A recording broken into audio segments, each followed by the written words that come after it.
NewsNation's Mills Hayes joins us live outside of an ICE facility in the Chicago suburbs. Mills, what are you hearing about the protests planned out there for today, and what's happening right now? Right, Marnie. Well, it's actually happening right now. You guys can actually see the Illinois State Police with their riot gear out there pushing protesters back, and they are pushing them back pretty hard using those wooden batons. I haven't seen arrests quite yet. Now, we know that the protest times don't start until 9 o'clock, so we're still about an hour out of it, and we did see Broadview police actually tell protesters that they could be in the protest zones, but then that group of protests did not leave the roadway, which, as you guys can see, has become a problem with Illinois State Police out there. We do see at least one arrest happening right now. Broadview Police making that arrest, and another arrest seems to be happening on my right as well. Now, this is a very large group of protesters. We've seen the tension between protesters and police for weeks now. And of course, this all happening right after a judge ordered that the ICE officers and Border Patrol agents need to wear body cameras.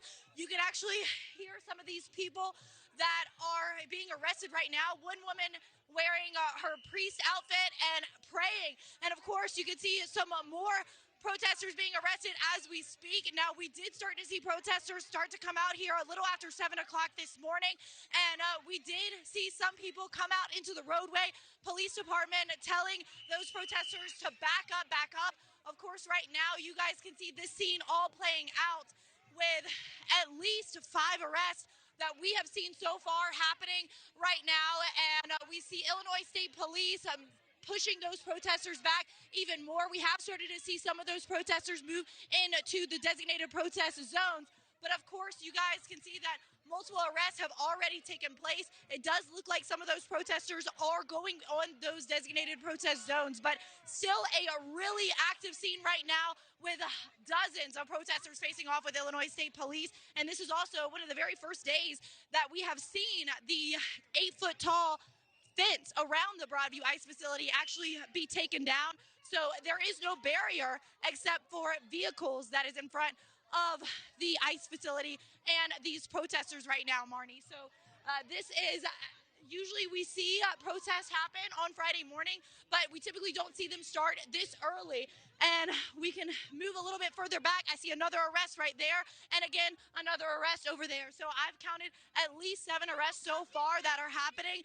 And of course, protesters very, very angry about what's happening in their city as we continue to see these immigration enforcement operations throughout the Chicagoland area, and as well as the conditions inside the Broadview ICE facility, where people we've spoken with have said that they have heard of inhumane conditions inside the Broadview ICE facility. And so a lot of frustration happening. And of course, you can see all of this happening right here in front of us. So a lot of activity this morning, and could likely see more protesters throughout the day as we go on, Marnie. Yeah, what an active scene. Mills, you know, we've been out there at this Broadview facility. You have yourself for weeks now as these protests have happened day after day after day. What led to the fencing being taken down around that facility? It was put up because of violent clashes, and now it's gone. Why did they do that? Right. Well, the mayor of Broadview, she did not want this fence to be up. And this was actually issued by a judge. The village of Broadview had filed a lawsuit trying to get this fence down. And we just saw a judge rule earlier or last week, actually, to have the fence removed by Tuesday at midnight. And it was taken down within an hour of that time frame. And so now we have that cut off. And actually, I want to show you that area right now, if we can. Follow me, Rod, because we actually can see some of the protesters right there. Let me count 1, 2, 3, 4, 5, 6, 7. So that's 7 right there that have been arrested.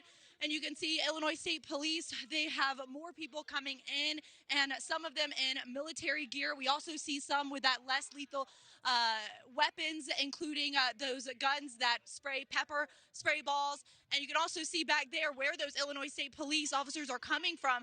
That's where that 8-foot-tall fence was, and now in its place is just the Illinois State Police vehicles, and then also more officers coming in with riot gear to help replace all of the other officers that are dealing with the protesters behind us, Marnie. All right, Mills, we'll come back to you here shortly. Continue to monitor the situation there in Broadview, really amplifying the clashes. Thank you for watching. Subscribe below and download our NewsNation app right now on your phone, and you will get fact-based, unbiased news for all Americans.